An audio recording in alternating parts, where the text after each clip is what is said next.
the clicker here. Good morning. I think this is on, right? Good morning. You guys awake out there?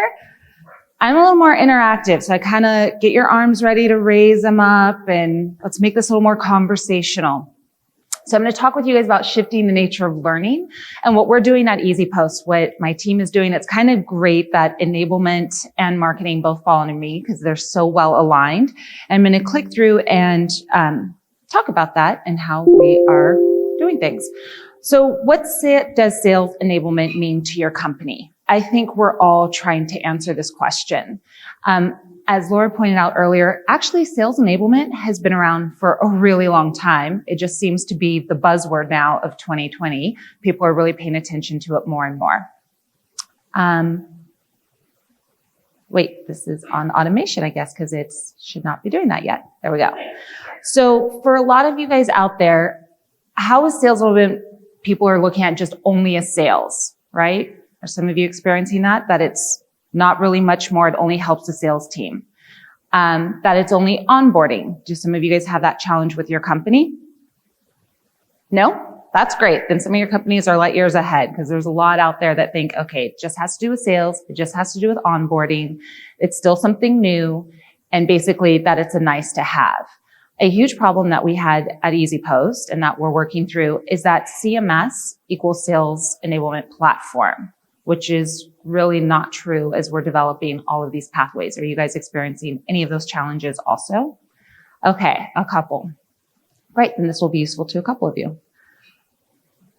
So this is addressing what sales enablement can be. And that's really what my team and what we're shifting at EasyPost. And hopefully will be valuable to you guys. Number one, it can be incredibly impactful. It can really innovate the sales process. We're using a couple of different tools to make that happen. It enhances productivity when used correctly, and it gives an incredible amount of visibility into the business and for business success, not just for the sales team, but it's alignment for a lot of teams within marketing, within sales operations, within operations itself, and even with product engineering. It has to improve efficiency and it's effective. And ultimately for us, we're turning it into a game changer for our company. So before I even get into all of this, how many of you guys even know who EasyPost is or what EasyPost is? Nobody. Okay. How many of you guys shop online? There we go. Everybody. So you guys know the best 4 words that come in your email? Your package has shipped. Oh my God. Yeah, right? You get that and you're like, yes, it's going to be here. And 2-day shipping is pretty much standard now. Like, if it takes more than 2 days, you're like, what the hell? And it doesn't even cost the extra $20 anymore. So with EasyPost, what we do is we integrate with different carriers. And so we allow those businesses that you're shopping with online to deliver your package to you in 2 days. We integrate with over 100 different carriers. It's a RESTful API software tool. So a lot of technology, a lot of data, so that you get those great 4 little words and then your package shows up in your hands. So we have a lot going on. We have a lot of customers to work with, a lot of B2B. That means our sales team has a lot to deal with product and with engineering, and ultimately how to appeal to a lot of different people. So for us, designing a sales enablement team really means helping the entire business succeed. So it is being able to get that customer onboarded. It's getting our sales team to be educated and knowing what are their pitfalls, what are their challenges. A subscription-based customer is going to have a different challenge than an online or a brick and mortar. And when they're trying to move a product from an in-house inventory warehouse or one of our fulfillment centers or our warehouses, we need to be fully aligned with marketing, sales, and sales operations. So really, what does that mean for us? Probably means something similar for you as well. That our sales team has got to know what marketing materials are going to work for them. When do they need to submit or send or share a proper case study or white paper? When do they need to know about a product feature that's changed and that's going to have impact on that end customer's business and how to help improve? This also means that we need to make sure that we're connected with our CRM, which is what our sales operation team manages, is our sales force, and making sure that the data is synced between our CRM and whatever ABM tool we're using.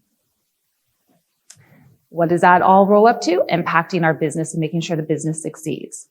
Our third thing that we're really doing and focusing on is going beyond a centralized library source. Frequently, sales enablement is stuck with just housing a bunch of material, slideshows, trainings, material, etc. It's more than that. It's not just centralized resource. It's actually developing the right tools at the right time and finding out when people need to have a digital training or when we need to do something in person.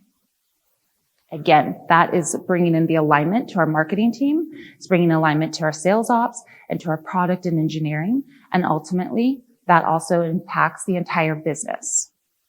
Fourth thing that we're doing is we're debunking that one and done, where you just do your onboarding training and then that's it, it's a wrap. Or you just train on a new sales stack tool that rolled out and then that's it, it's a wrap. It's more than that. So it's really training on shaping capabilities. And ultimately this is changing our mindset at the company, and it's shifting the way that we're doing a lot of learning and educating.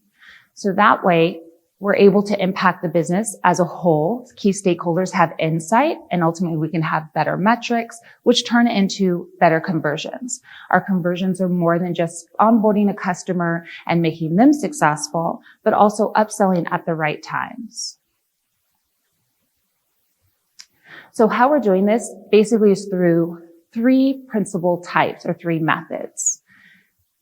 Number one, adapting our learning goals and positioning not only sales, but the company as a whole for success, which is what I just talked about. So we're using a learning management system because I said CMS is not your sales enablement platform. We're really happy with the one that we're using. It's allowing us to build out different pathways based on different roles in the company, particularly with our customer facing. That's the first phase that we've chosen to roll out with, since that's the most impactful for our business and for ROI.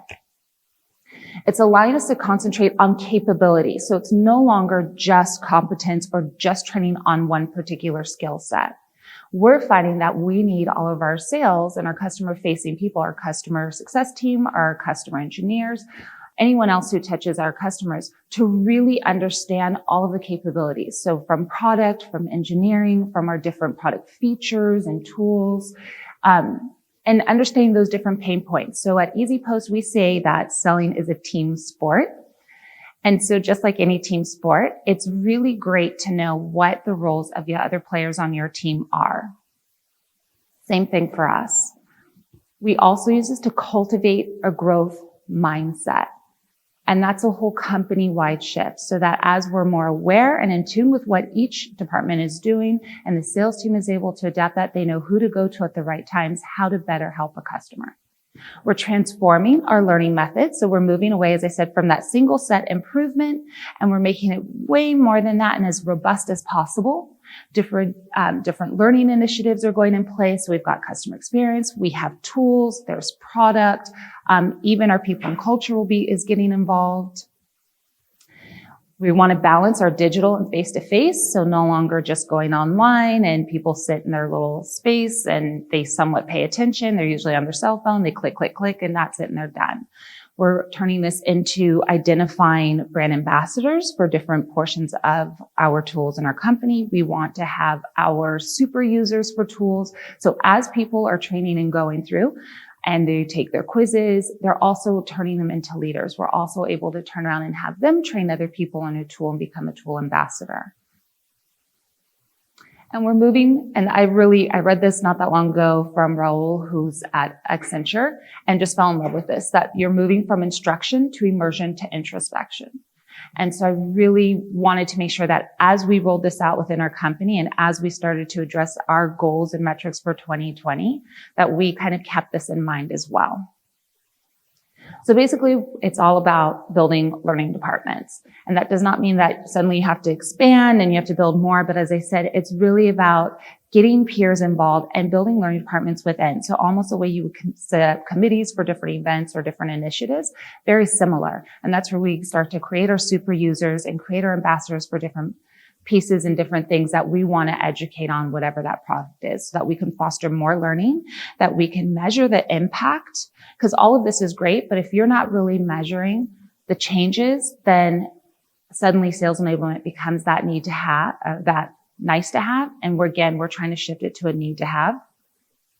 So for us, our LMS system that we use, we're able to measure certain things like keywords. How many times is a certain training being searched? And we realize, okay, we either, number one, need to provide more materials and training on that sales stack tool or on that product feature, whatever it is, or we're not developing enough, or we need to start identifying a super user then who can help train within their smaller units. Which brings me to the big picture for us. So we've got digital formats, we have face-to-face, and then we have blended. So we're using our digital formats, like I said, for those hard skills, for mandatory training things, for simple topics. And then we're able to see part of our metrics, what's being frequently searched, where do we see that maybe through a quiz, it's not at a score that we're satisfied, or a lot of people go back to a certain video or they go back to a certain webinar. And then we realize, oh, okay, we either need to do a face-to-face, we need to make this blended. We've got more work to do. There's several different kinds of metrics that can be used. For us, we're measuring time to revenue. So for us, that's time to close one. We want to look at our sales cycle. How long does it take to close that? Because ultimately, we want to be able to show how we're able to shorten that time through the proper training, proper education. And in order to shorten that time, that means we're impacting the sales funnel transition rates. Another key metric for us is content, because I really like to have sales enablement super aligned with marketing. It helps because they both fall under me, so that works out great, pretty convenient. We're able to see what content works, what kind of battle cards are needed, what kind of one-pagers, what kind of case studies and white papers are really coming up, what topics are AEs or customer-facing people hearing that we need to develop more of, what are the challenges out there, and that way we're able to increase the average win rate. It's important for us to be able to measure that because, again, that goes back to my first point, which is sales enablement truly impacts the business success as a whole. And then the content product mix. And this is not just content case studies and white papers, but also on the product features.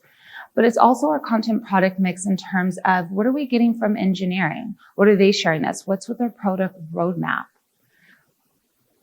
We really want to show that the sales enablement team is part of the engine to be your revenue generator. That is probably the biggest goal that I have for my team anyway at EasyPost. Really shifting that mindset that's just not training and onboarding, but deeper than that. So we're working hard to evolve from just order takers to actually being the sales performance consultant. And there's about 4 levels for that. Level 1, concentrating on the sales training execution. Pretty straightforward. Everybody probably has to do this within their team.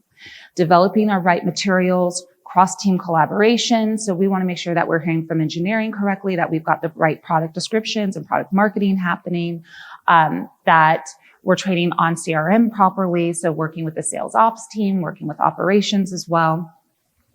And creating that strategic team alignment, how we can start to kind of get out of the weeds and get out of the tactical and more into the strategic side of, okay, we've got this new customer that has the subscription base going, and they're also opening up brick and mortar. They really use IT a lot. They're using AI, all these cool things. So how can we now identify other customers that look like this? This is what it's going to be in time to close one. This is what the value is, etc. So starting to get more on the strategic side of things. Our level 2 will be designing the architect training for the LMS, really understanding what are the different pathways that we want to create to help people be successful and who needs those different pathways. And at what point is there crossover? We want to engage with our customer facing roles and responsibilities in order to have those conversations and develop the correct pathways. And then of course, the execution of our core programs and our face-to-face events, which extend beyond just an SKO. It's really having more than that. It's that constant engagement. It doesn't have to be this huge sales kickoff, but it can be something smaller as well. For us, then our next phase is level 4, really looking into our ABM. Sales enablement has a huge part in this. And if you don't have your sales enablement team involved with your ABM or your account-based marketing, then you're making a mistake. It's really, really important. And the reason is because you're able to create a sniper approach to how you can close certain accounts that are on your hit list. You take your smaller ones, you're able to upload that. And from there, you can look like, okay, what's the revenue for us? What's the revenue? What is their shipment volume? What vertical or industry is it in? Are they apparel? Are they retail? Are they health and beauty? Whatever it is. And we're able to know based on how some of our other customers are performing. Here's the kind of material they need. Here's the kind of behavioral indices that are important. Here's what we need a case study to send to them. Here's the additional training or different product offering that we need to make sure the sales or customer facing team is equipped with. That gives us more learning metrics and benchmarks so that we can help the team grow and the business grow, and not grow necessarily in size, but grow in knowledge. And multidisciplinary, as I said, talking with product, talking with marketing, talking with sales op. Our final level for this ultimately measuring success, we want to be able to audit the information. Change is constant. That is so true. And definitely when we're technology facing, it's all the time. Like, my gosh, I have no idea what version. It's no longer 2.0. It's like 4.0. I mean, we're in 5G now. Like, there's happening rapidly. So it's also being able to audit that and know when to update. Sometimes it's a fad. Sometimes it doesn't need to be updated. You need your evergreen. And other times you've got to be able to move quickly. So finally, hopefully all of this stuff has really been able to shift that mindset within the company and changing things from nice to have to need to have. Again, that is our ultimate goal. So using the sales enablement roadmap and all of the different technologies that we have and the different trainings and different learnings to really align with the company, allowing for everyone to do better jobs. It's a feedback loop. It also allows product team and engineering team to understand, like, hey, this is what we're hearing from customers. These are upsells that we wish we had that we don't. Or this is where something doesn't make sense and we need to make this a little clearer. So ultimately, we're looking for ways to break the traditional sales mold, innovate sales, and be more efficient and effective. I just want to leave you guys with this quote: building a visionary company requires 1% vision, 99% alignment. That's it. You guys have any questions? Yeah. Lessonly. I tried not to say anything. I didn't want to give a plug for it, but yeah, I highly, highly recommend them. Yeah.